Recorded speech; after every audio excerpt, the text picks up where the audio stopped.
มาเบิ่งบรรยากาศการร้องเรือดงนำกันทุกคนมื้อนี้เนาะเป็นโอกาสดีแล้วก็เป็นครั้งแรกอีกที่ได้ว่าได้มาร้องเรือดงอยู่เวียดนาม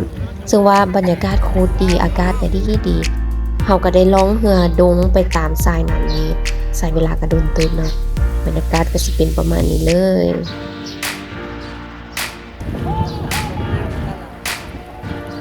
ในตอนที่ว่าร้องไปเนาะก็มีความม่วนซื่นหลายเพราะว่าหลายๆคนก็ได้ร้องเพลงได้สนทนากันแล้วก็ได้ลมกันไป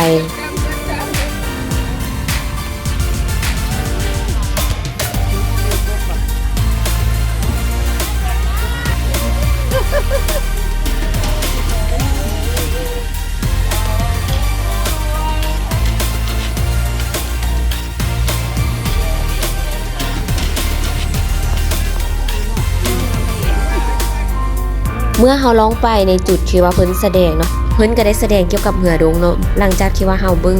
การแสดงเกี่ยวกับเหือดงแล้วเฮาก็ได้มาเบิ่งการแสดงร้องเพลงเนาะซึ่งว่าเพิ่นสามารถร้องเพลงลาวเพลงไทยได้เนาะก็ถือว่าเป็น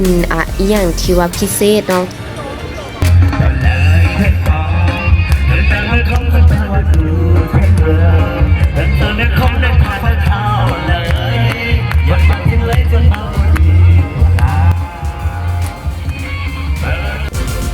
ก็ถ้ามีโอกาสก็จะไปอีกเนาะซึ่งว่ามันงามมากเด้อทุกคนถ้าใครที่ว่าได้ไปอย่าลืมไปบ่อนนี้เด้อ